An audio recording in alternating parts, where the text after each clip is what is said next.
Yo, what up, everyone? Welcome to the Portal Room. It's Paul. As always, we got my brother finally back co-hosting after a couple of episodes. How's it going, Christian? Hey, brother. Good to see you. Glad to be here. It's been a while, and now I've been working and vacation and all that fun stuff. How are you? Not too bad, not too bad. I'm actually excited to get into this one tonight because to me, Tom Thompson, who's about to come on, is somebody I think that has a pretty even keeled voice in this community for the most part. Like a lot of people, right? They are very what's the word? I'm trying not to use territorial, but we'll just leave that out for now. But yeah, let's welcome experiencer, researcher, artist, musician, Tom Thompson. Welcome, Tom. Hey. Hey, what's going on, guys? It is a genuine pleasure and an honor to get invited on any podcast, really. So I thank you guys so much for having me tonight. Sorry about the little scheduling mix-up. Full disclosure, I was supposed to be on a completely different day, but here we are nonetheless, and it's an honor. It really makes me feel good when other people want to have me on and hear my thoughts. It means a lot. Yeah, absolutely. And Tom, I do want to just get straight into it. So let's give the full backstory. Let's go all the way back. So did this start with an interest or did this start with experience or maybe both? How did this all So, start? well, this is a good question because it's unique on average the way this all started for me technically, because there is no start. It was always, I mean, literally, ask anybody that knows me, my family. I have always been interested in this topic, like seemingly from birth. And if you really get deep into phenomenology, you begin to realize that that might even be an aspect of it as well. There is a very strange reason, perhaps, why that's the case. I have vivid memories of looking for books about alien abduction in the school library, not in fifth grade, not in fourth grade. Like literally, I was in kindergarten looking into these things, like material that a lot of parents would probably deem quite inappropriate for a child to be reading at that age. But I was ahead. I started reading and drawing and speaking early. So a lot of things happened very quickly, and my imagination was just running wild. But like the earliest experience, like I was already interested in this, which also became a curse in a way. But I had this really weird night where I was somewhere between like 3 and 5 years old. And I know this because my brother was born when I was 6. So it had to have happened before then. And the room across from me right now used to be just my bedroom. And I had been having a lot of nightmares and things happening. And I would end up like in my parents' room at night, and they'd wake up and I'd be sleeping next to their bed. So that I remember happening many, many times. But on this particular night, there was something happening on my wall. Like if you look behind me, this is actually really good that it's here. This light right here, all right? You see how it diffuses up onto the wall. So like imagine that. And it's beginning to do things on its own that it should not be doing. There's nothing happening. Like the lampshade isn't moving. It's not raining outside. There's nothing that should be causing that type of projection to happen. And it ended up looking like a comet at one point. I always remembered that. It just, I don't know what else to like describe it as. And I don't know what that means. I have zero clue of what that was, but there was also like a presence at the time. And after that happened, I began having these dreams where an invisible force would be doing things in my room. It would be like moving objects. It would pick me up and move me around. Like it was very strange. And there was one dream in particular that really stuck out to me. And again, I'm using dream very loosely because I think there's a lot more to it. But I have this very strange memory of being on my back deck, and there's a crowd of people around me, and I can't see any of their faces. I can't even describe what they're wearing. And there's just this giant blue white light above us, and we're just all looking up at it. And that's all I have. That's all I have from that. So all of these things were happening when I was younger. But then there was like a really long period of time of years where nothing like that happened at all. And then everything changed when I was 9. Like my entire existence took like a completely different trajectory. I was on a camping trip in Lebanon State Forest here in New Jersey. It was my first camping trip. I was in the Boy Scouts. Not because I wanted to be in the Boy Scouts, really, but because I wanted to hang out with my friends. And we went out. It was in spring of 1998. And I remember everything like it happened like yesterday, really. I mean, I feel like I can like reach out and touch the trees. It was really intense. We were out there trying to earn our fire badges this one night. So me and this kid Jermaine, who I've been looking for years, and I still can't find him. I don't know if he's even alive, to be honest.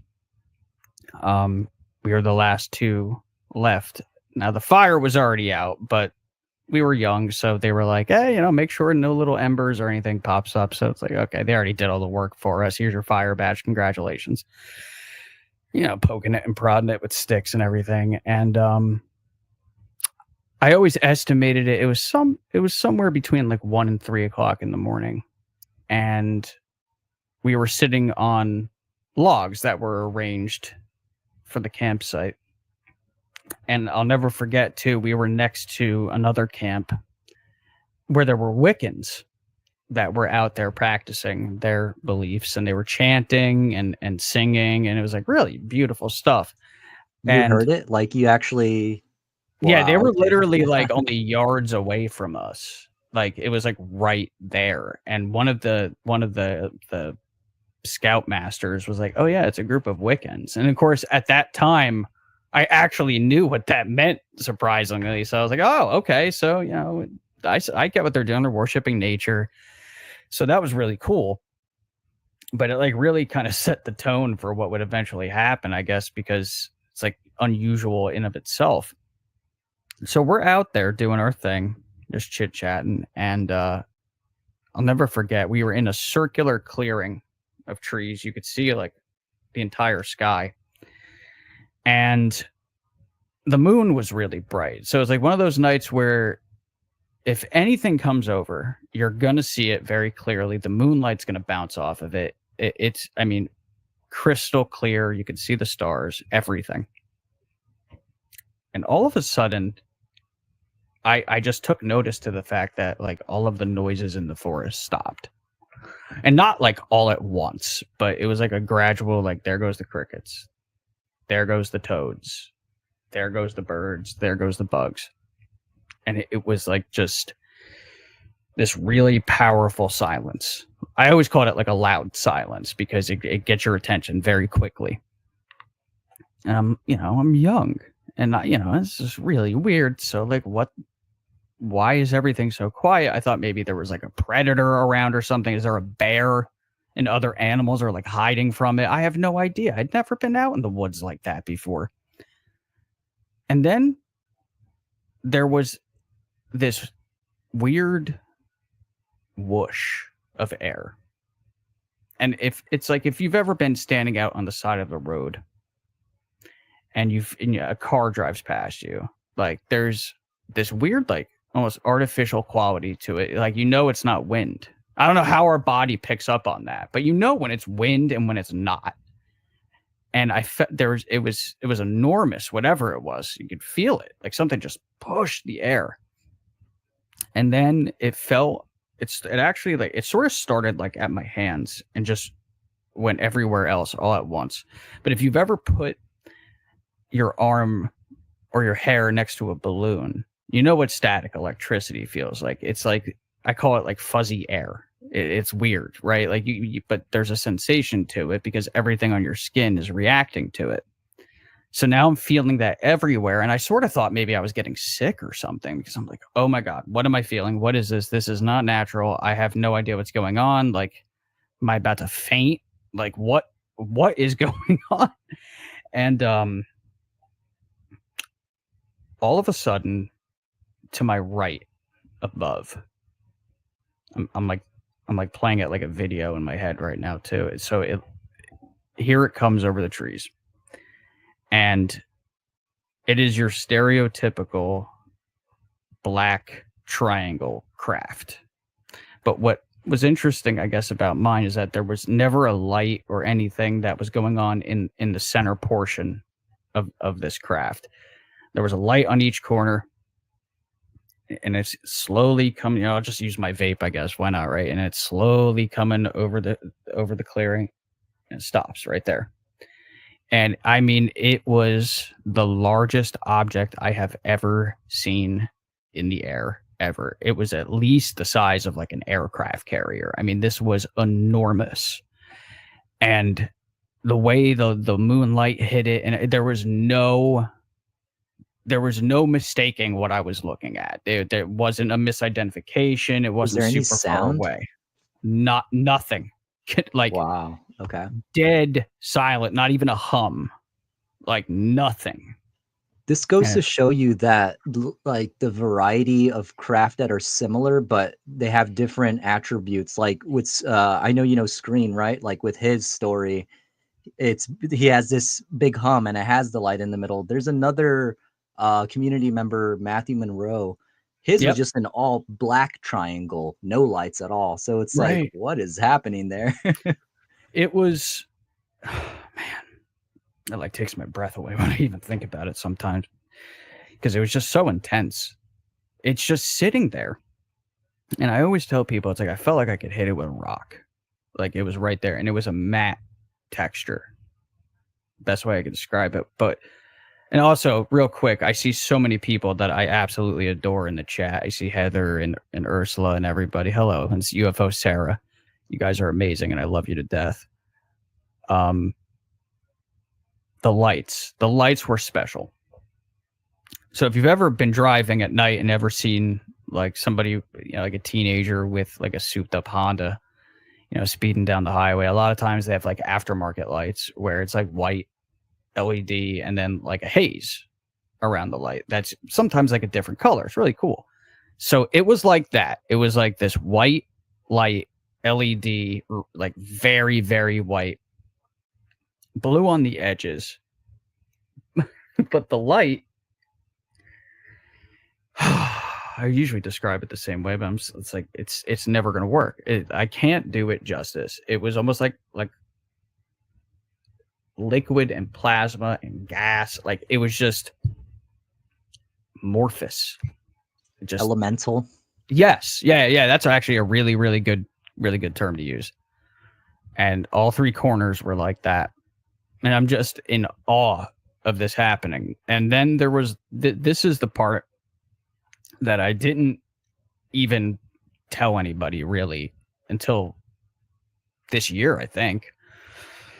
There was this moment where whatever it was made some kind of mental connection with me. And it was very obvious to me that this was not human. There were like, I can understand and absolutely entertain someone hearing this story and being like, you sure it wasn't military, secret tech, blah, blah, blah. I get all that. And I'll even entertain the possibility that maybe it was, and they were using some sort of psychotronic weapon, right? To mind manipulation, whatever.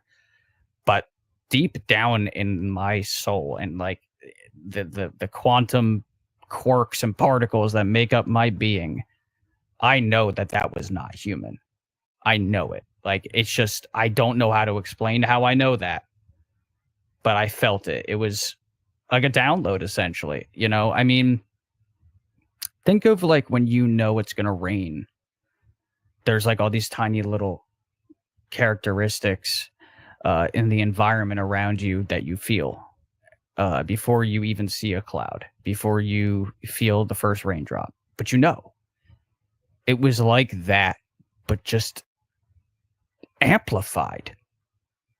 And it made that connection with me. And then I actually felt it like disconnect, which was really weird. It was almost like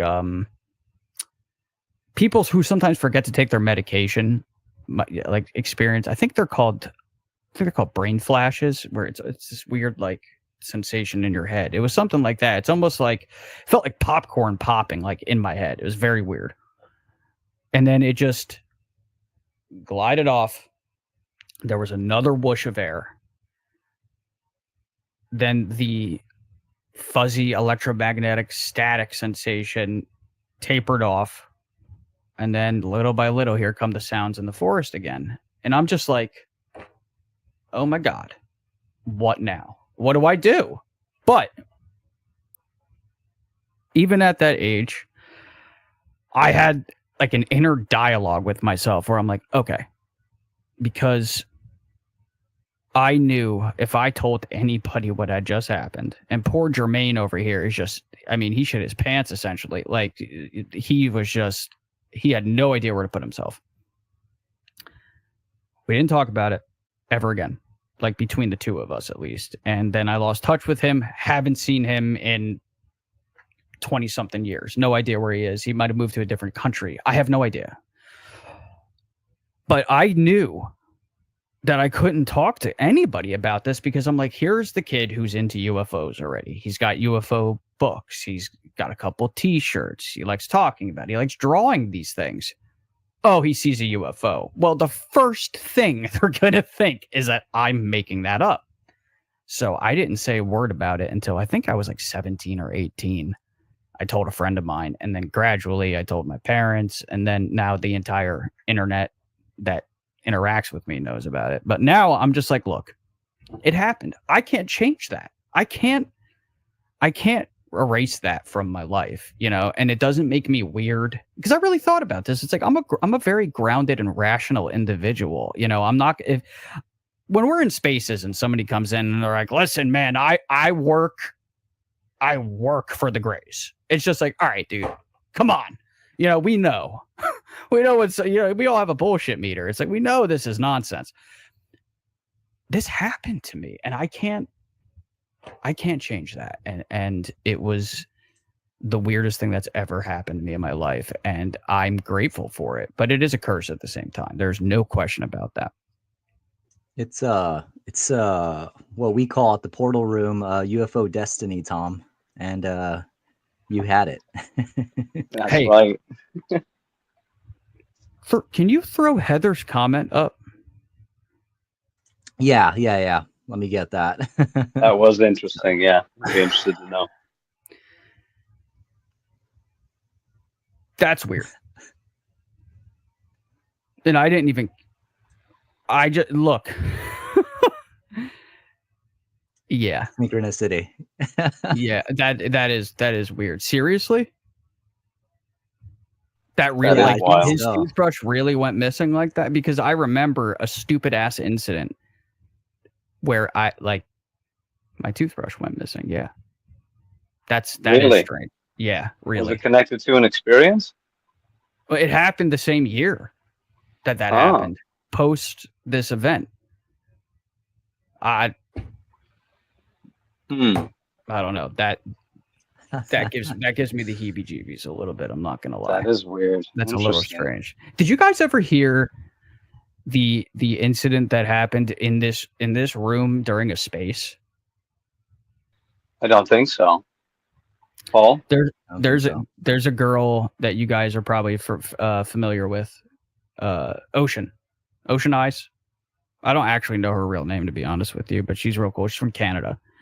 And we were in one of Astral's remote viewing spaces. And Astral, I think, cracked a joke about like remote viewing somebody's room. And I volunteered and was like, oh yeah, you know, somebody, you know, remote view my room.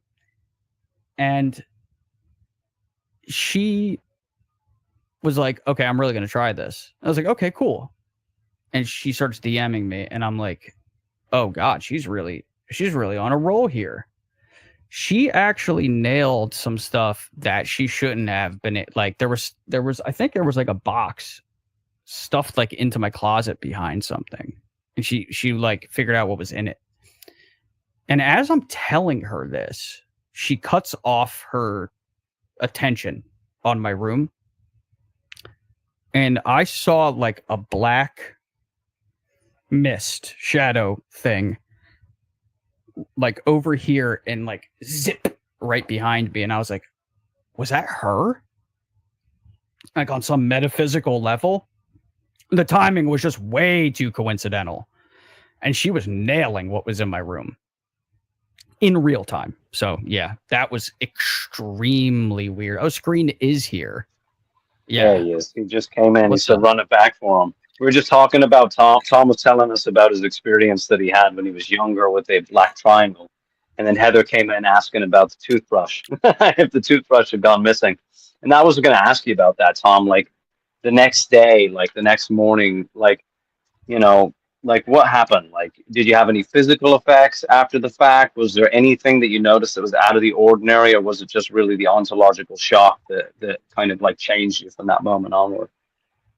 So I was really emotional about it, because it's like, here was this thing that I was so certain there was something to.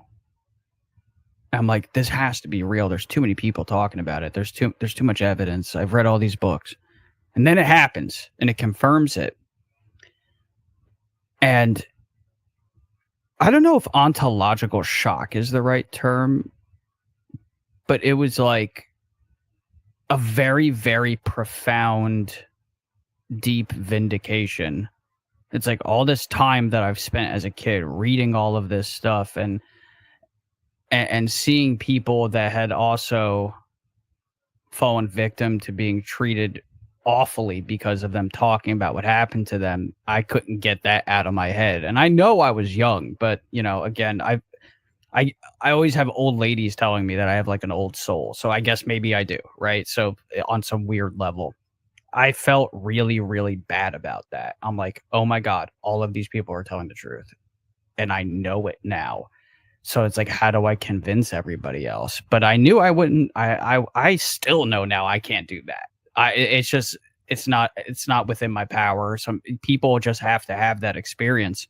But I come at this topic now from a very unique angle, where, you know, a lot of times you run into people that are just sort of debunking certain pieces of evidence, footage, photographs, etc. But then when I run into someone who's like, this is all crap, none of it's real, nothing happens after you die, life sucks, I'm just like, you really, I feel bad for you, because you're It's missing a out phenomenon on itself, something. isn't it? It's a whole other phenomenon. It's almost like an infection, where it's like they have been completely blocked and shut out from experiencing all these other parts of reality that they are utterly convinced don't exist. And that's one of the things, like, when I posted earlier, I said that, like, I wanted to talk about certain aspects of this that I don't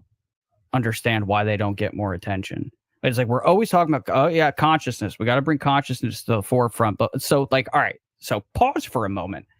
If this is consciousness based, there is no way in hell we're going to be able to have a consistent protocol for measuring any of this or collecting any type of evidence, which sets off alarm bells to, you know, a skeptic or a debunker.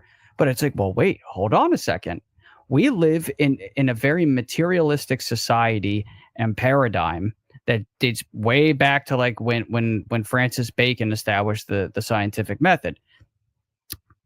Did you ever once think that maybe he was wrong, that there's more to it? Not that it doesn't work, because it does for the material world.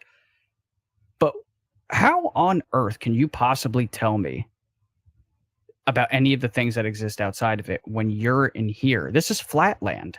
We're three-dimensional beings. If any of this stuff is fourth, fifth, or any of that, for lack of a better term, not to piss off any physicists, but how could you don't know? You can't. We don't know what we don't know. You can't sit here and tell me that you are definitively positive that none of that exists. You can't know. And these people are having these experiences. I have had these experiences, and some of them are absolutely bizarre and so weird that it's like, it would actually make total sense if it came from within a realm that we don't really have a protocol for yet. Consciousness is exactly that. Despite the fact that we interact with it constantly, it is this. It is the ether of the old. It is that where, this stuff could just be consciousness, and it could be God. I don't know, but it's all on the table, and there's just certain things that really like grind my gears. Like, there's no evidence. It's like, are you kidding me? There's more, not to upset anybody. There is more evidence of this going on than there is for like the resurrection of Christ. And yet tons of people follow that. There is more evidence for this than anything in the Quran or all these other religious books. And yet billions of people follow that. And yet you scoff and laugh at this particular subject, even though it deals with aspects and characteristics of reality that happen to be central tenets of your religion, interactions with a higher force, a higher power, something that is above the human condition, and yet you scoff at it for some reason. That doesn't make any sense to me. And I personally think all of the religions on this planet are a direct result of interactions with whatever this is. You can't debunk it that way. You can't sit here and tell me, oh yeah, the Tic Tac, Lockheed Martin's like, yeah, maybe now, but what about the ones that were photographed in Japan? What about the black and white photos that come from the 60s, the 50s, the 40s of similar objects? What about the thing that my mom saw on the deck? Like, this dates back to antiquity. Like, seriously, go read Wonders in the Sky from Jacques Vallée, because it puts a lot of that into perspective. This was probably here before we were, whatever it is. And I mean, we can get into some of the maybe wacky ideas I'm starting to have about some of that. But yeah, I mean, it's frustrating sometimes trying to get through to people. It's like, look, I'm not here to convince you, but what I am going to try to do is to open your mind a little bit to at least hear these suggestions, because the worst mistake anyone on this planet could make right now is to shut all of this out as if it's all like fan fiction. That is absolutely not true. How do I know that? Because I saw it, because I've seen it more than once. I know too many people that have as well, that are extremely rational, grounded, scientific, hard to convince people.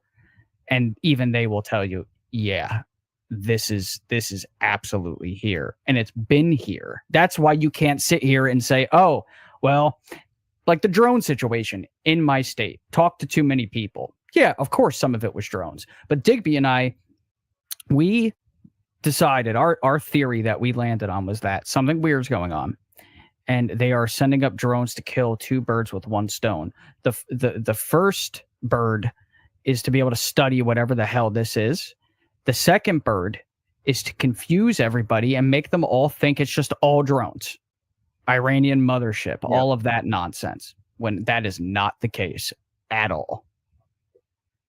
Absolutely. And to your point about this being such an old phenomena, I think a lot about co-creation and the layers of reality, right? So if it is all consciousness, are we creating like screen memories, and it's physically there and visually there, but only for, a certain period of time? Or is this something more, like you said, that has been here, like as part of the universal good and bad that me and Christian have talked about in the past? Like, I'm wondering, like, what forces are at play, like on this quantum understanding of reality? Because to me, it seems like when we have synchronicities and experiences, Christian says this a lot, maybe he can phrase it better, but it's almost like we are super positioning the phenomena into our reality in that moment by, I don't know what, maybe co-creating it or just tapping into that frequency. Christian, what's the phrase that you always say? I'm forgetting it here. I think, yeah. Well, I think that we live in like a very, like, I think personally, but I believe everything's frequency based, and that if you hold a certain frequency, right? If you hold, or you're, vibrating at a certain frequency, it gives you access to the superposition of whatever else is within that frequency as well. So that's kind of, like say you have a synchronicity that like is leading you down a certain direction or path. I believe that that could be you in a different time, in a different place, sending yourself your own message. But I mean, there's a myriad of other things that it could be as well. Like that's just what I think is a possibility of one of these things. But I'm a lot like yourself, Tom. It's all up on the table, right? And I think that if you're not gonna be able to keep yourself open enough to consider all the possibilities, then you probably shouldn't be in this arena, I'd agree And with that. if you are in this arena, I find that interesting, right? That kind of maybe puts up a little bit of like a couple of red flags for me. If you're not going to be able to do that. I Yeah, it's think pretty creepy. this is a deep question. So the more we learn about quantum physics, the more we're beginning to come to the realization that perhaps we really don't understand nearly as much as we thought about anything, really. So I'm going to introduce something into this equation that I think is at least part of what's going on, because there's a lot of pieces that add up. So it's going to hopefully answer your question, but it will also, it's only one part of this, because I also think there's more going on than just what I'm about to say. But when we talk about the UFO phenomenon at large, we tend to zero in on the craft, the sightings, all the patterns in the sky, right? But what if the real story isn't about the tech? Because that gets brought up a lot, right? And it's indeed a huge part of it. But it's always the tech, and it's always who's piloting it. But I don't hear a lot of people talking about the actual structure of the phenomenon itself. There's a compelling thread running through decades of specifically abduction testimony, that type of research, philosophical analysis, that the Greys aren't the top of the hierarchy. I'm sure you guys have heard this before, because I'm very, very convinced of at least the Greys, their presence, their interaction, whoever they are. But that it gets mentioned a lot that they are working for someone or something, that they're not the originators, and that they're not calling the shots. They are, in many cases, at least it's been theorized, biological proxies or intermediaries. Like I think Gary Nolan and Jacques Vallée have used that term. And that they're operating under the directive of a higher something. And so I thought about that. And I'm like, well, what if that something isn't necessarily what we think it is? What if it's like a disembodied intelligence? And if that's true, then the real question isn't, I mean, it is important to ask who are they, but the ultimate question to be asking that no one seems to be talking about when you take any of that into consideration is who sent them? So then it's like, okay, we can reverse engineer that, perhaps. We don't have to start with who sent them, but what are they doing here? And then motive could possibly give us some clues as to who they're working for when you understand why they're doing what they're doing. If they're synthetic, biomechanical constructs of some kind, and they were created by an intelligence that can't interact with this realm directly, perhaps it's trying to figure out how to do that, how to manifest here, how to come into this reality. Now, the why behind that is highly speculative in nature, but this is what I'm beginning to land on. Studying the human genome or collecting tissue, the hybridization, all of these things that there's a lot of evidence for. Picture it like this, just breaking it down very simply. You have some sort of, maybe it's pure consciousness, a disembodied something, an egregore, tulpa, like just this, it's intelligence in like its purest form, where it doesn't have a body, but it is thought that can think, as wild as that sounds. It exists in some other construct of reality that doesn't allow it to access us directly. But it managed to figure out a way to send drones here. The same way that we send probes to other planets, this thing is sending probes to other dimensions. Because I am very, very convinced that there is an interdimensional aspect to all of this. And if it's crossing through dimensions, then there's a lot of the different aspects of this that would be at play. Temporal, spatial, I mean, the list goes on. It may have mastered quantum physics, superpositioning, and things of that nature. So when we see weird movement from the craft, or they zip away, it might not necessarily be because they're flying fast. It might have more to do with time. We just don't know. They could be doing like when I get up and go to work and I do everything that I do and I come home, and that happens over a specific duration of time. They might be able to pull that off. And in our perspective, from where we sit on the plate of all that is, it could be what we would view as like a single frame of like Planck time. We have no idea.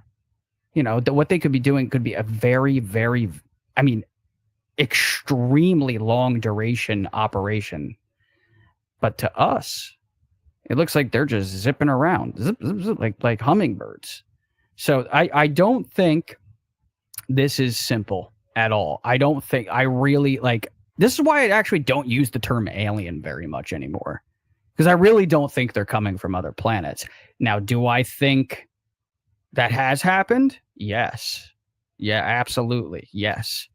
But parts of this that are being observed that are very odd and very strange and don't seem to fit the mold of like the extraterrestrial hypothesis, I think they're coming from a different dimension. And I know, again, I'm phrasing that very loosely, but it's like, well, why would they do that? Why would they do that? But it all makes sense to me now.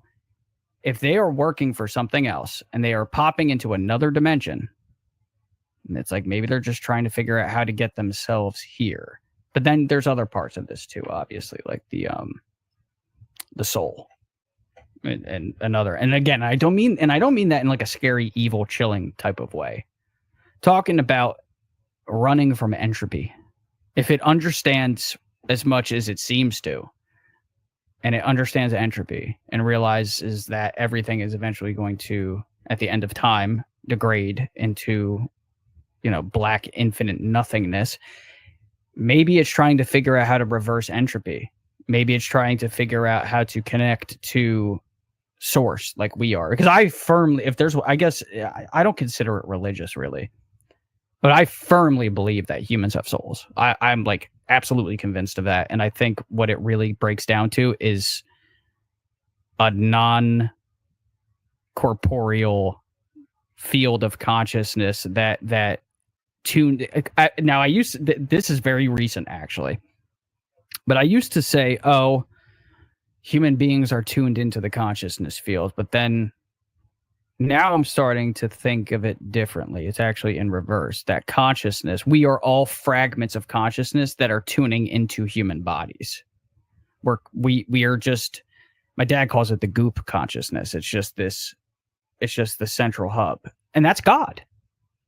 Like, it actually makes complete sense. The Bible says human beings are filled with the Spirit of God.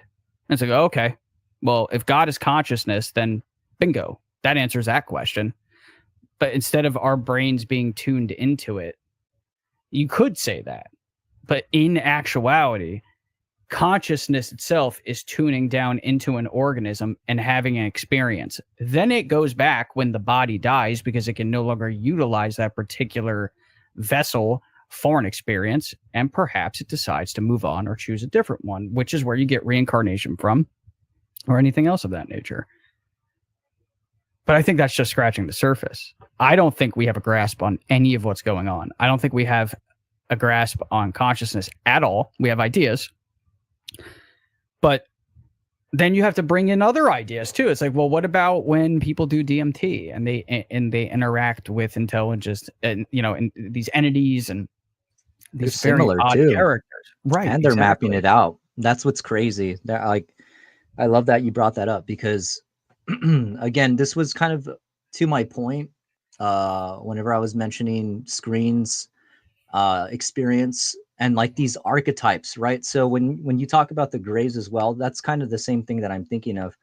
But there's like all of these different facets that are intertwined into the individual and like the collective consciousness. So we were talking about this on the last episode about uh like the cultural influence, right, of the phenomena and how we interpret it, and then eventually it kind of that information does get pushed out into like a higher layer of reality, and then that ends up being um like an avatar for what you experience. So it's like what we're co-creating in my opinion, which is super strange, dude.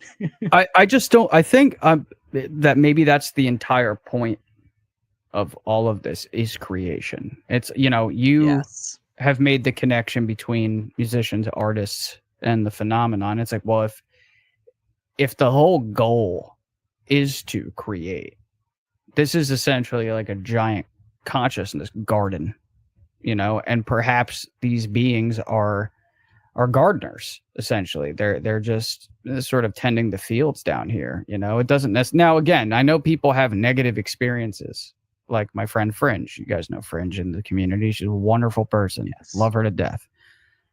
But she's had experiences that are very negative. We live in a dualistic universe. There's light, there's dark, there's positive, there's negative, there's up, there's down, left, right. That's just how things work. And unfortunately, sometimes some people run into one and others run into quite the opposite.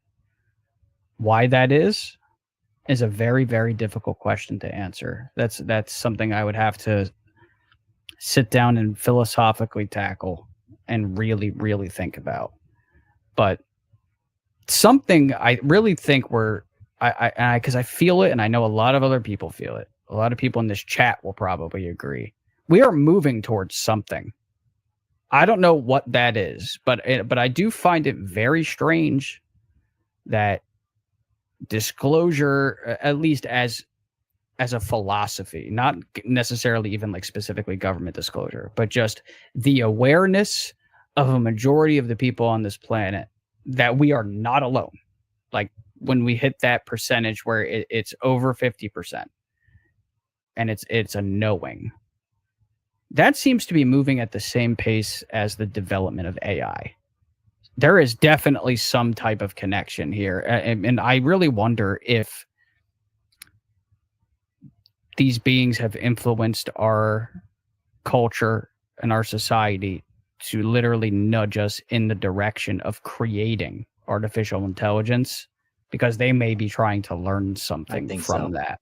I do. I think there's a connection there. Absolutely. What people didn't pick up on. And I'm surprised that it didn't get more attention. And I'm not saying that to sound like I'm bitching, but I had done some research in the midst of these weird drone incursions in my state and in other places. It did not begin in New Jersey. It was already happening over at Lake and Heath over in the UK. It was happening in other places. And indeed, it happened in well over 10 countries. Yep. They just didn't want us to realize that. But, you can only hide so much. I did some digging, and I began to map out where these incursions were taking place. And they were all clustering around data centers that are connected to the cutting edge development of artificial intelligence. So what does that mean? There's some sort of connection there.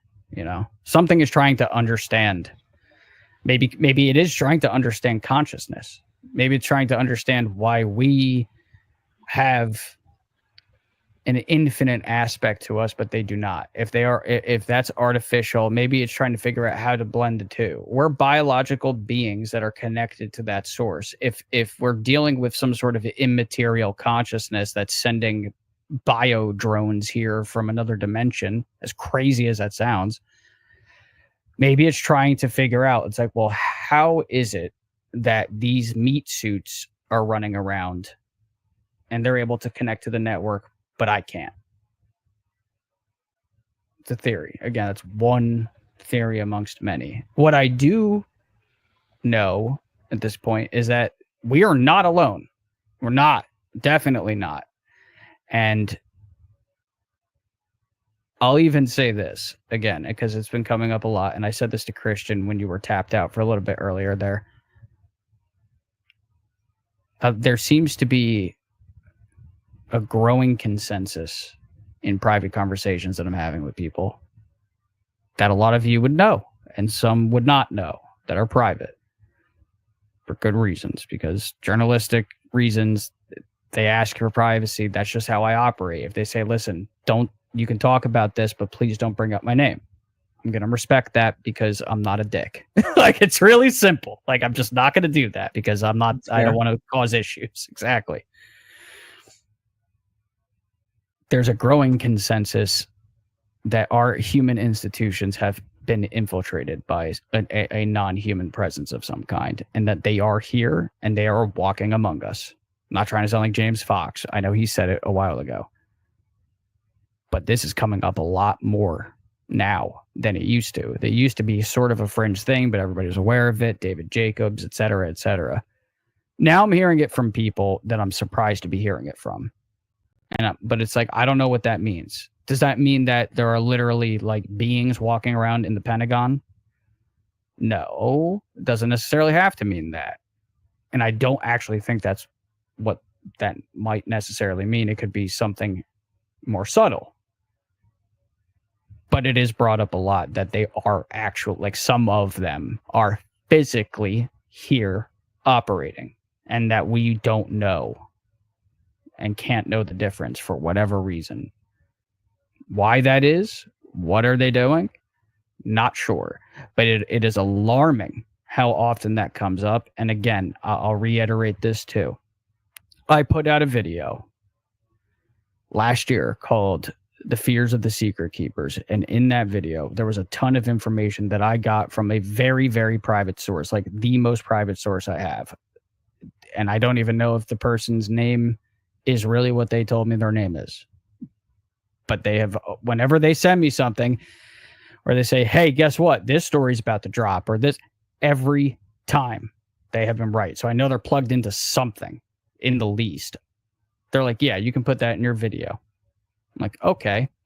And some of the weirder aspects of that had to do with Enochian magic and things, these very strange rituals and very esoteric information, where some group of, I don't know, I guess technically military, or these people behind the scenes were trying to not only tap in and interact with some force of some kind, but they were also trying to figure out if it could be weaponized to be used toward, to their advantage.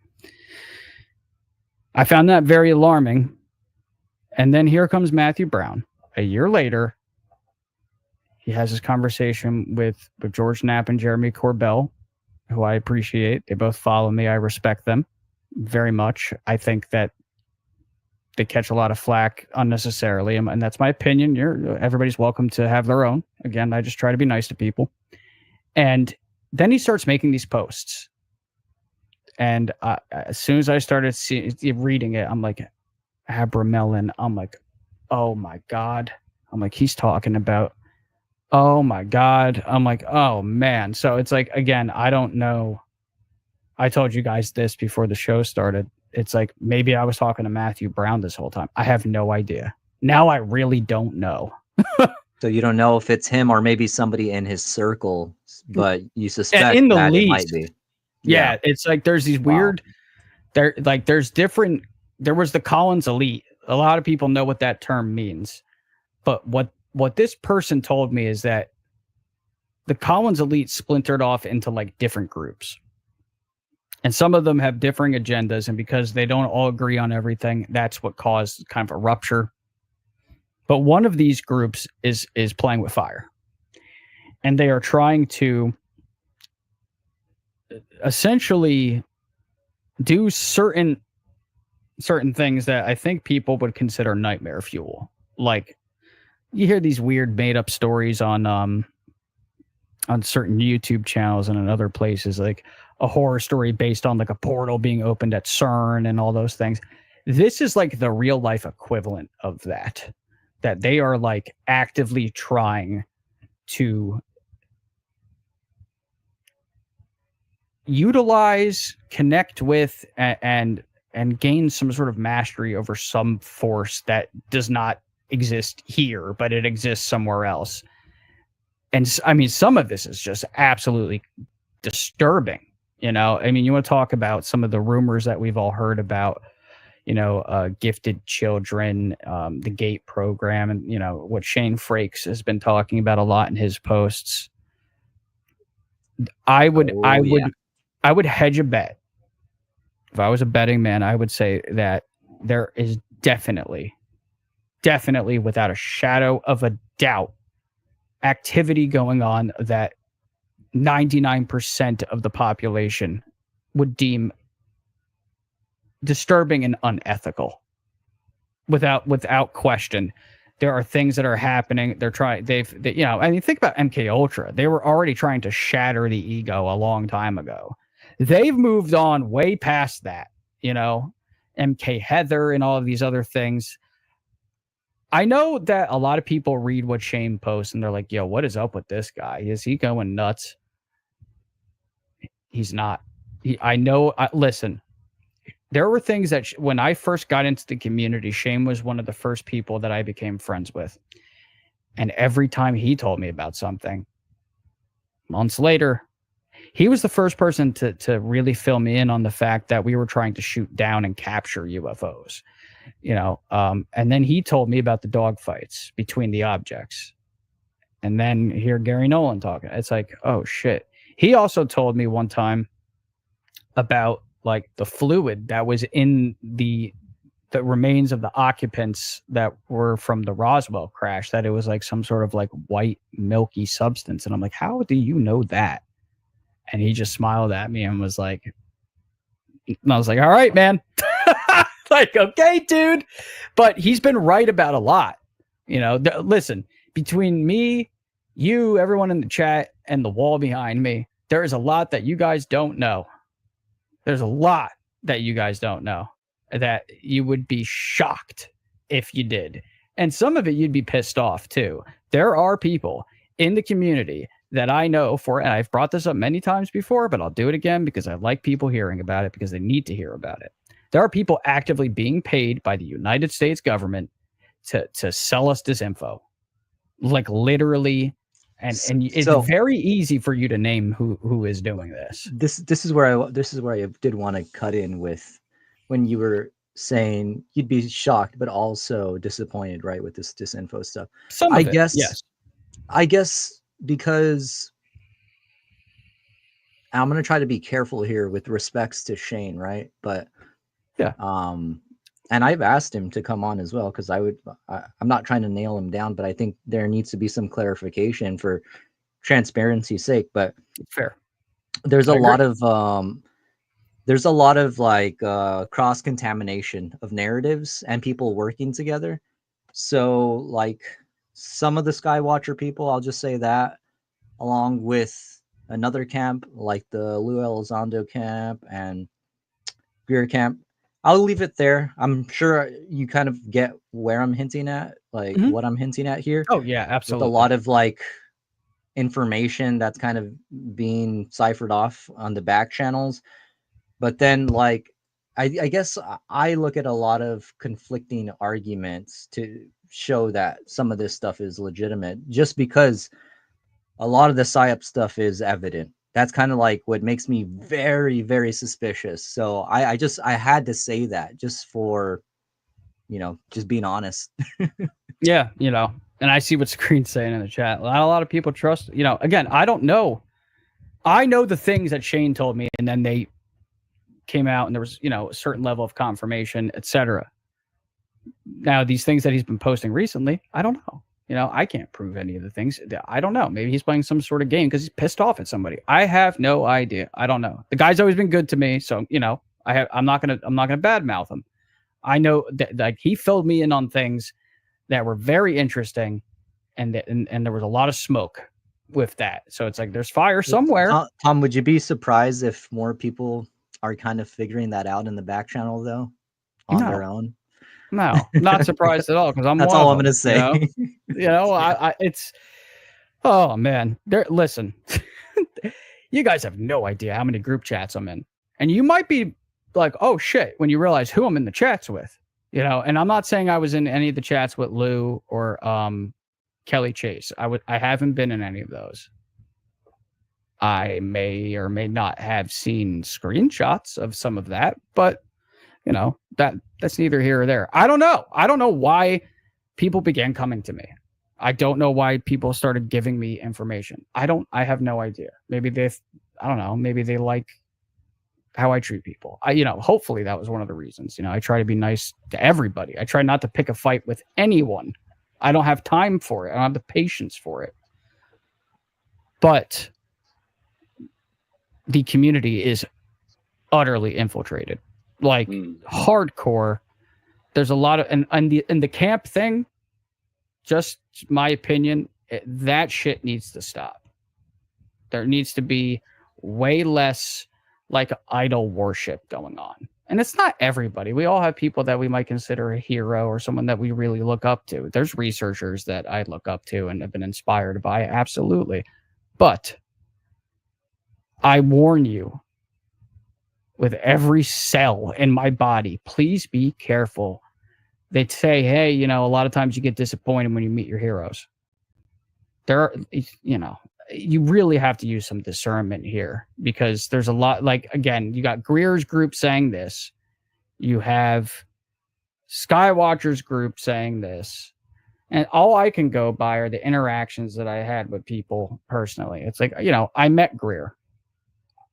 Again, I only have that interaction. I'm like, wow, I'm steering clear. I'm not saying he's never done good work. I'm not saying he's just like a BS artist, but it's like, I don't want to work with someone who's treating other people a certain way. That rubs me the wrong way.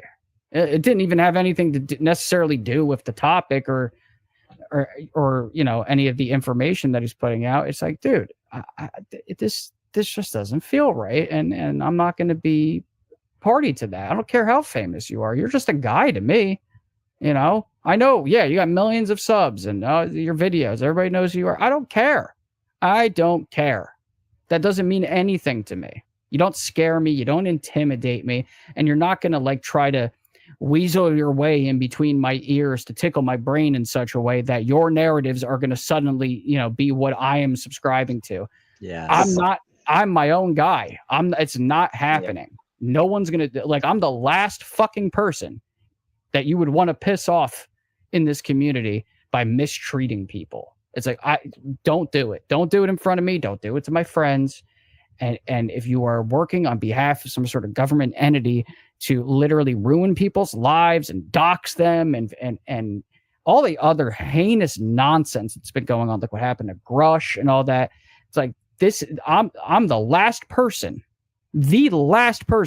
you want to piss the fuck off, because I'm an experiencer, and I I can feel the pain of all of these other people, and it really gets me going, because it's like, I know people personally that have been abducted. I know people that have scars. I know people that wake up with nosebleeds. I know a lot.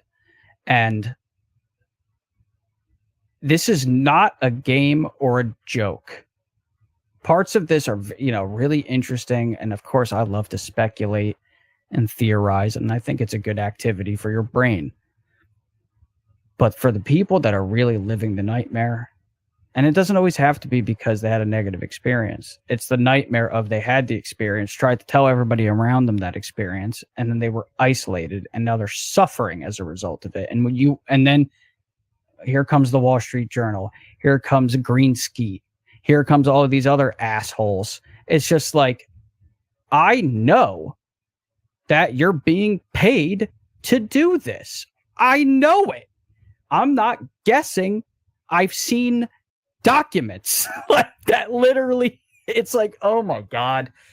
If I was legally allowed to do certain things, it's like, as surprising as it would be, because I'm like the guy that doesn't want to pick fights with anybody, I would post that shit in a heartbeat and be like, look, because it's like every time one of them makes a video about werewolves and skinwalkers and all this shit, it's just like, you are making money doing this despite whatever your own personal beliefs are, and that is disingenuous, and it's morally wrong, just like the propaganda laws now. I made a post about that. You can legally spread propaganda and warp and manipulate people by law. The United States government is allowed to do that. It's wrong. You shouldn't be able to do it. Legality does not equal morality. And again, it's very messy now. So I would warn people, please, please, please, please be careful with the idolatry. Don't put 100% faith into, and don't put 100% faith into me. 99's cool, but you don't know me. You've never met me. I can only hope to earn people's trust. I have to work for that, obviously. But if I had to sell myself, I'd say, yes, I think you can trust me because I have a pretty decent track record right now. I'm not out to hurt anybody. I'm not out to sell people snake oil or anything. I had experiences. I want people to know about those experiences and realize that this is real. This is happening. This is the most important topic on the face of the earth, next to like the wars that are going on, because obviously that's on a lot of people's minds. But this is, in fact, a part of the human experience, and it's disturbing how we treat this subject. It's like, if we just break it down simply, we'll go back to just aliens. It's like, what if something like the film Arrival happened? What, are they just going to tell us to turn the channel? Are they going to tell us not to look at the TV? Don't look at that over there. We have to confront this. We have to. We're never going to evolve. We're never going to get to where we're supposed to be going if we don't confront this subject rationally, respectfully, and in a mature fashion. Enough with the fucking little green men nonsense. Let's start having some real talks about this. It is anti-scientific the way this gets treated by the Neil deGrasse Tysons of the world. Like, this is happening, and it's been happening. And so, where's all the evidence? There's lots of evidence. But if we're also dealing with something that doesn't leave evidence behind very often, well, that, again, a lack of evidence doesn't necessarily equate to the thing not being there. We're dealing with something that is very likely vastly more intelligent than us. And here we are imprinting our human concepts onto something that is not human. We have expectations as far as what they will do and how they will act and even how they will look. And already that's a mistake. You're already making a mistake. You need to leave the box. You need to take the box, put it over here, and you need to pick up the tetrahedron. It's got all these different sides, all these different angles. Oh, now let's start adding other dimensions to it. We need to start approaching this topic in ways that a lot of materialist scientists would probably find very uncomfortable. But we don't have a choice. We have to do this, or we're never going to get anywhere with this topic. We have to really start bringing in radical concepts like hyper objects and things of that nature. I'm reading that book right now, Unidentified, Flying Hyper Object. Game changer, total game changer. And it literally resonates with the way that I look at this phenomenon. It's like, what if the UFO isn't always just multiple objects? What if it's all one thing? And because it's in a higher dimension, we're only seeing sections of it at a time. Like, there's all these very, really radical concepts in it. That's exactly what we need to be doing. We got to stop with just like the same old story over and over. If we bring in these new ideas, that like, this is what I'm going to be doing with like my next couple of videos. I'm going to definitely, now this thing with the grays, the eyes of the infiltrators part 2. I am very heavily focusing on abduction experiences and the evidence behind that, the patterns, what they're up to, what's the motive. But the third installation is going to go into very, very strange territory. And it's going to be like, no one's ever, that I've seen, no one's ever done a video on this before. No one, which is shocking to me. You can find statements that have been made by Gary Nolan, John Mack, and others talking about the Greys, like I said earlier, as intermediaries working for a higher intelligence. It's like, wait a second, repeat that? What's the higher intelligence? You're talking like, and no one fleshes that out. So I'll do it. That's cool. That's good, because it's like, I want to present something that's different. I want to present something that's going to get people talking. It's like, this is territory that nobody's going into. And that's what bothers me. It's like, everybody needs to like really, really deeply examine this and start bringing in concepts that you haven't heard yet, because I think that's how we'll get some of these answers or get closer to understanding some of it. Tom, are you going to be posting that on your Cortex channel on YouTube when you're finished with it? Yep. Okay. Just so everybody is aware, everything's going to be down there in the description. I did want to mention something, though, that caught my mind when you were speaking. Yeah, you were basically talking about we need to confront this topic in a more, and I don't think you were saying it in a more woo way, right? But in a less fundamental way. Less fun, yeah. But in a less fundamental way. And to me, I think that is the reason why this is not progressed as much, is because how do you control people? Access to information, right? So that's why I think propaganda works so well. And for me, whenever I think about how all of this stuff is confirmed, like you said, by documents, just by reading religious texts, like all of the information is out there. Like it's all out there, but it's your, it's your responsibility to experiment with like different liminal states, psychedelics, different ideas. I saw Screen posted Merkaba earlier too, when you were kind of going off about that. And I think a lot of this stuff is sacred knowledge, right? I mean, so it's all there. There's different contact modalities, and we just have to do better about being more courageous with that exploration, like you said. So I wanted to make that quick comment because I thought it was super cool that you mentioned that. I appreciate that. Yeah, I think people, maybe there's a fear of the unknown subconsciously, or things are like uncomfortable to talk about, like this idea of infiltration. And they're walking among us. Well, what's the problem there? It's the stigma attached to it, where immediately, as soon as you bring that up, somebody's going to be like, "Oh, so you're saying reptiles run the government?" It's like, no, that's not what I'm saying at all. Like literally not saying that.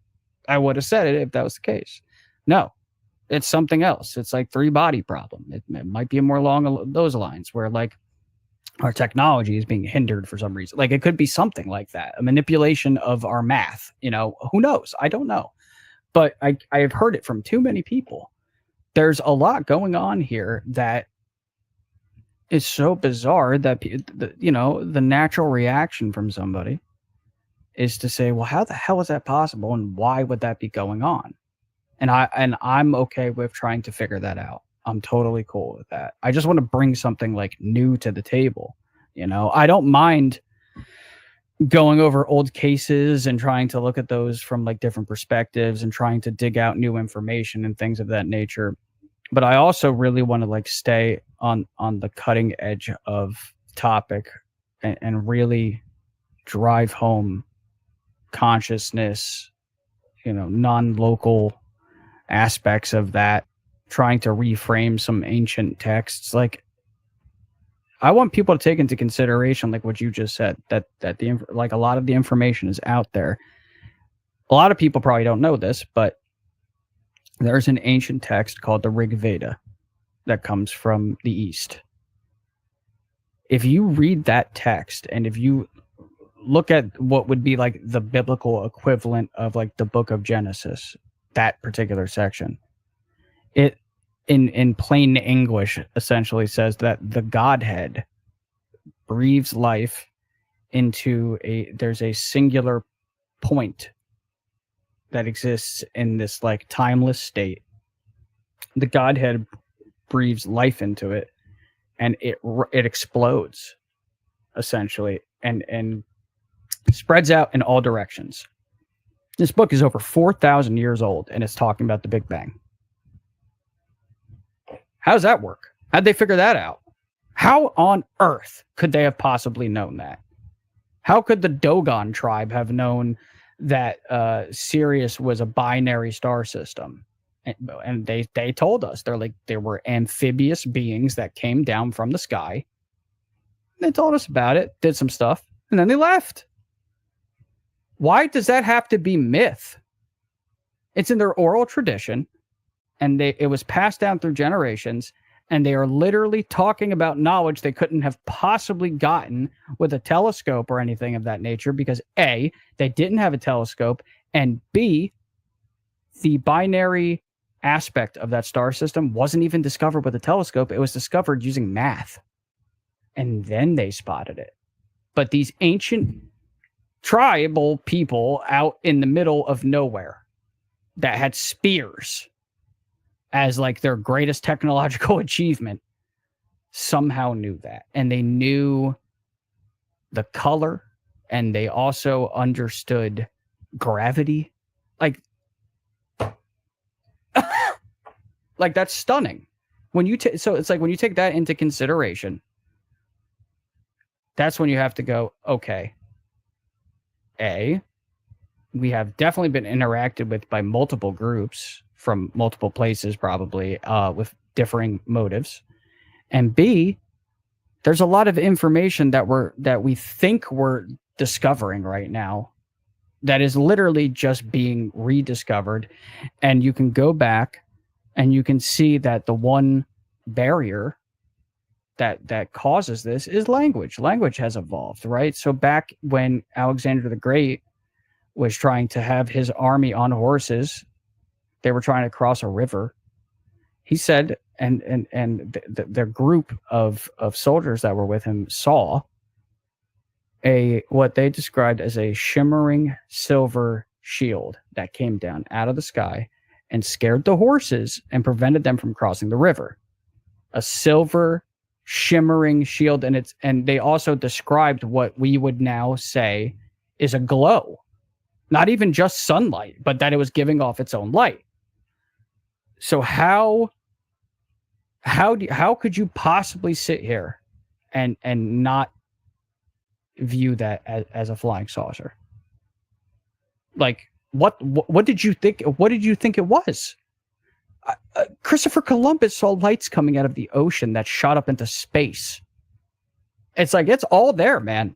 You know, I know Ancient Aliens gets made fun of a lot, but there is a lot of good information on that show. Sometimes that, you know, they got to stretch out the season and they start going into really crazy territory. Totally get it. All right. TV. But there's legitimate stuff in there. Honestly, the Vimanas and things of that nature.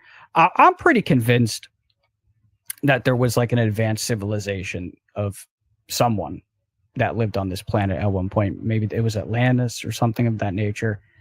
And yes, they were probably wiped out by like a natural cataclysm or a comet, like the Younger Dryas, something of that sort. And their technology was probably based on a completely different foundation. Like we base a lot of our technology, material science, chemistry, but they may have immediately figured out that the Earth has a magnetic field, and they might have had a different understanding of gravity. I mean, science doesn't even know what gravity is. Ladies and gents, it's 2025. We know what gravity does. We know where to find it. We know when to expect more or less of it because of, mass in space. But we don't know what it is. We have no idea what it is. And we want to sit here and act like we have all the answers. Science knows so much already that why even ask this question? Because we already know this, this, and this. That is so pompous and asinine and egotistic. And I'm not even a scientist, but you guys know I'm right. You do. You know it.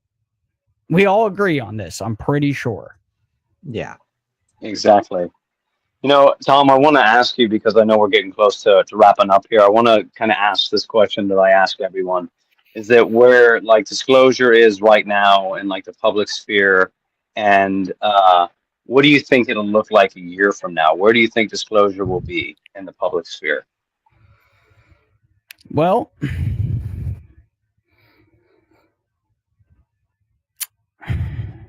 I think there's going to be a few more leaks that happen that are probably, I think there's going to be some answers, but I think there's going to be a lot more questions.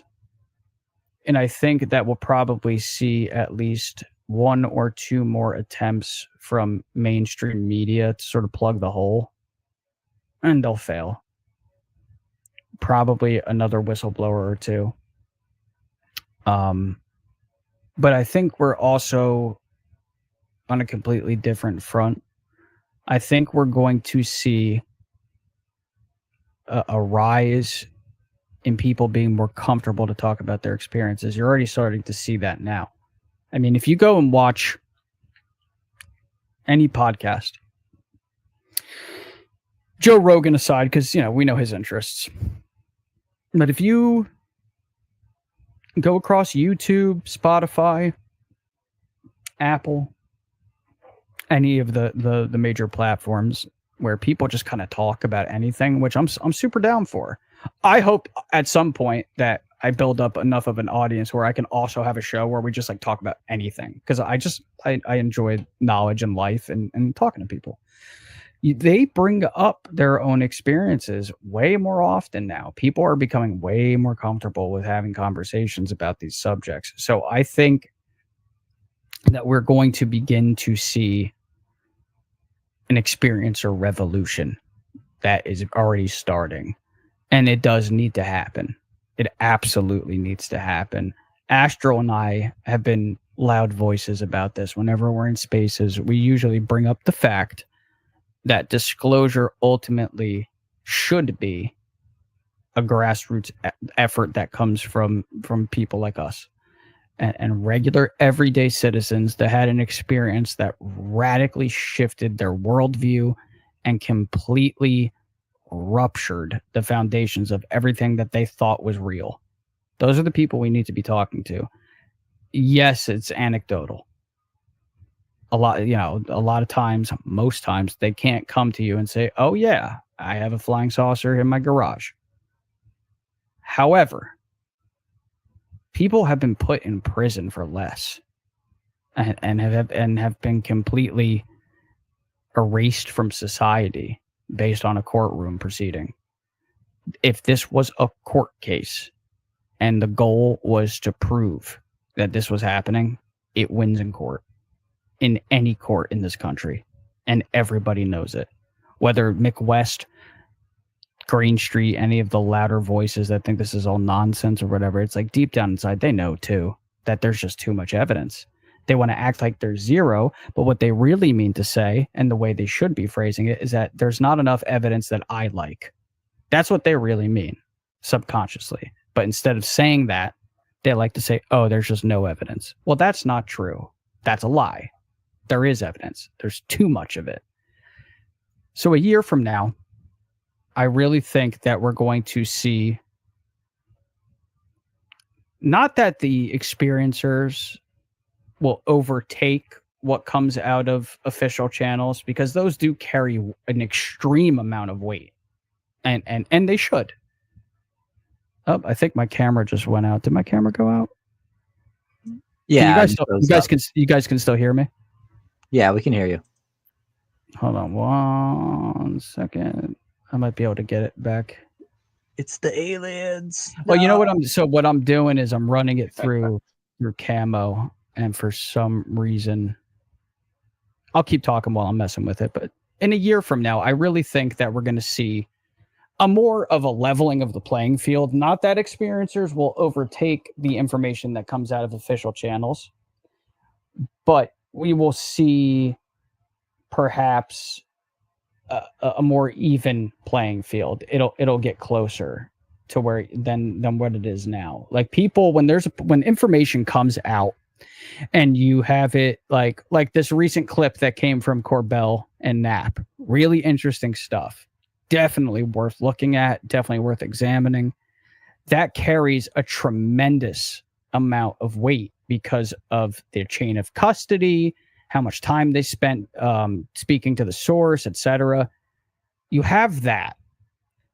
But I think there's going to be growth coming from regular, everyday people that are going to start saying, hey, you know what? I'm ready to talk about this right now because this is on everybody's minds. It's getting more attention. And that's one of the most important aspects of all of this, is that the more that happens, the more the stigma will die. It like, this should have never ever had a stigma. There should have never been a fear of having a conversation about other life in the universe. Even though we have so many TV shows about it, and we have, whoops, I'm fixing everything, don't mind me. It's not the Greys, I assure you.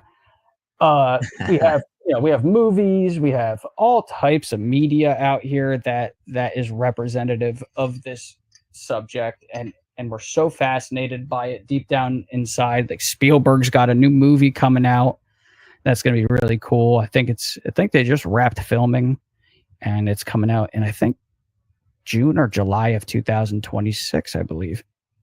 There we go. Got it fixed. I don't know what happened there. Sorry about that. Every now and then there's a glitch in the system, happens to every podcast ever made.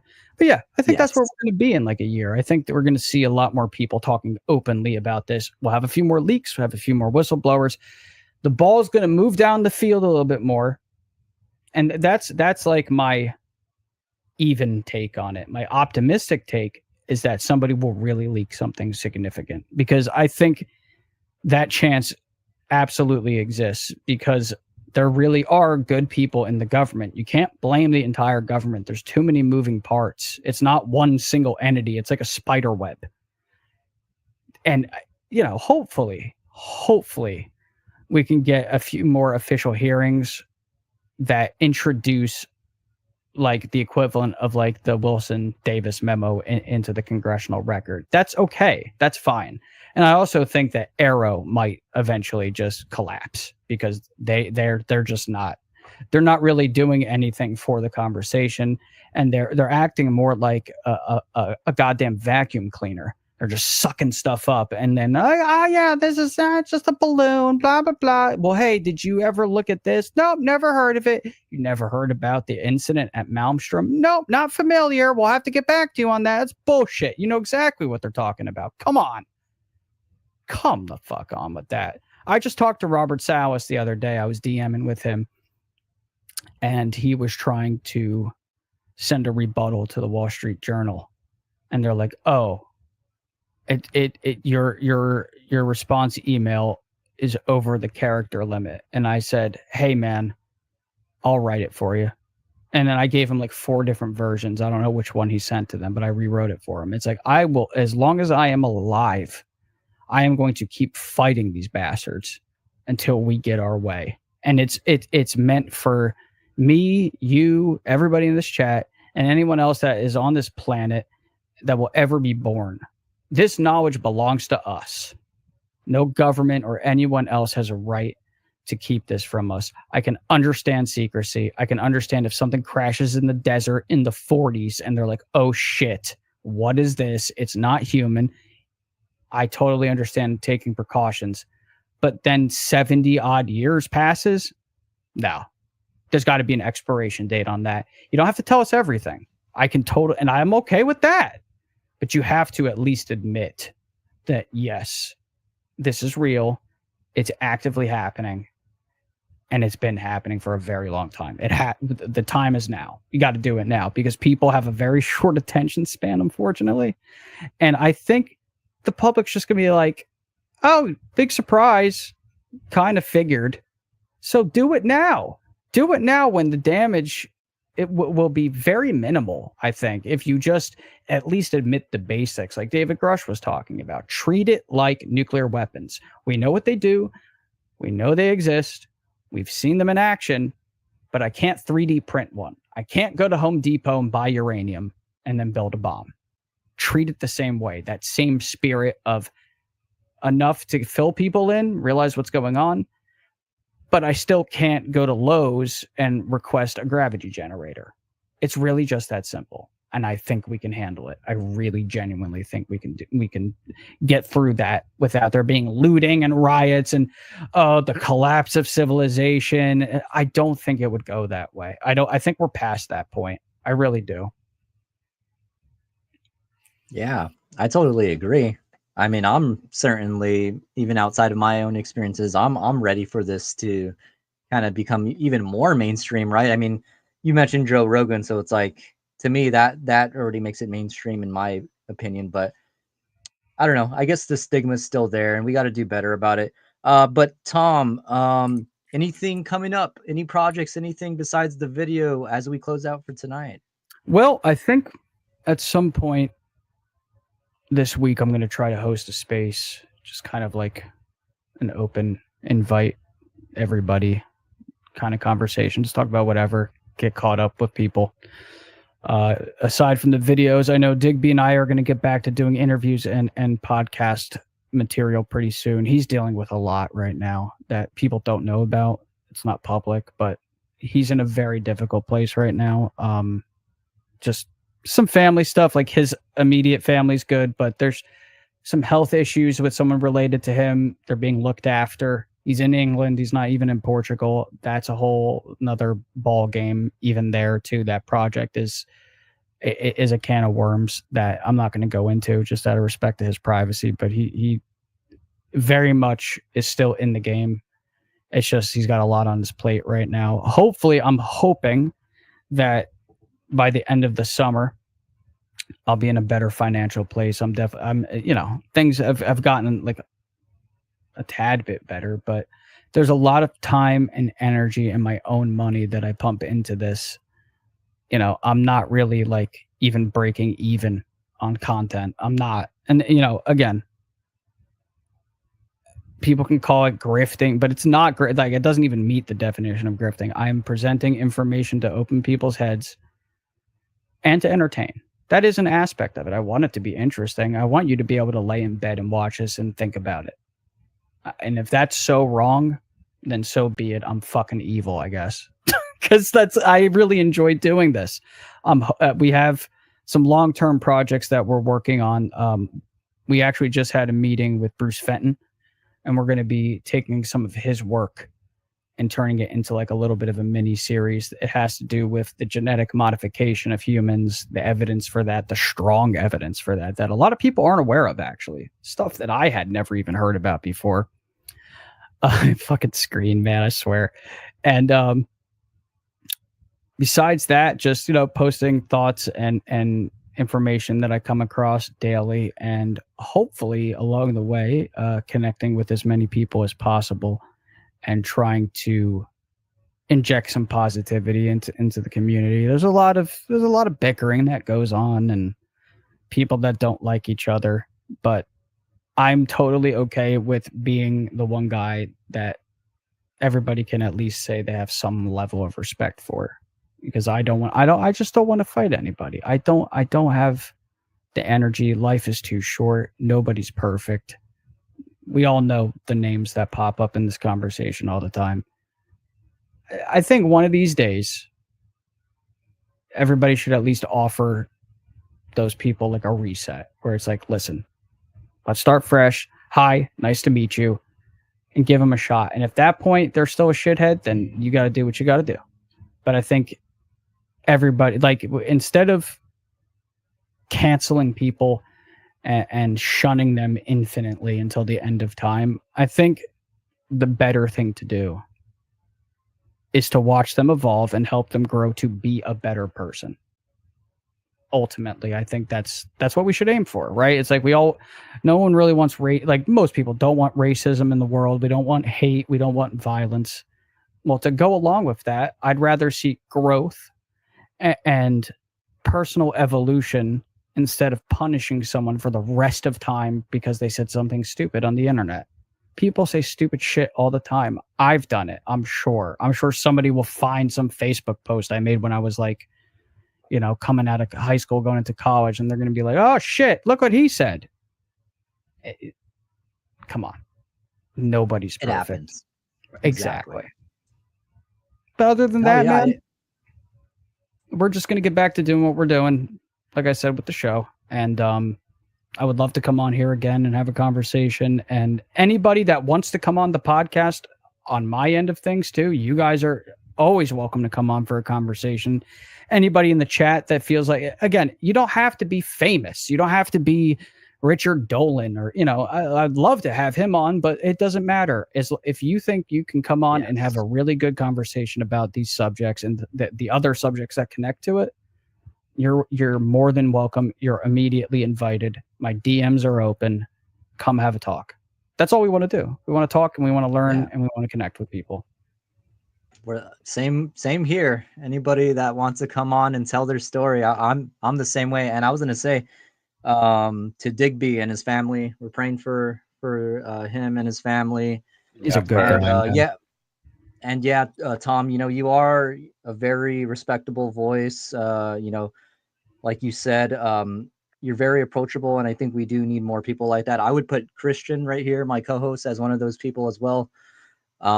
So yeah, Tom, I do want to thank you again, man. Thank you so much for sharing your experices and giving your perspective on this.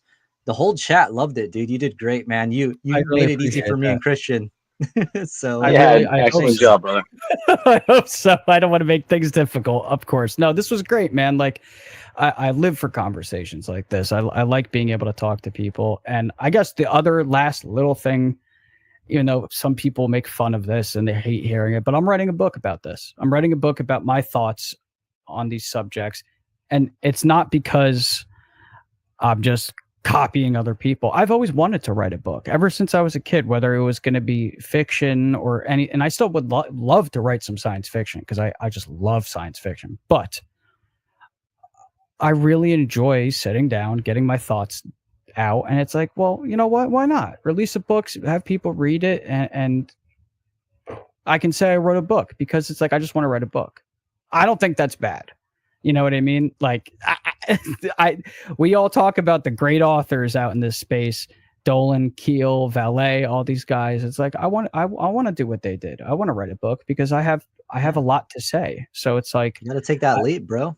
Yeah, man. I want people to understand that I am coming from a place of humility and I genuinely have my heart in this, and I want other shows to succeed.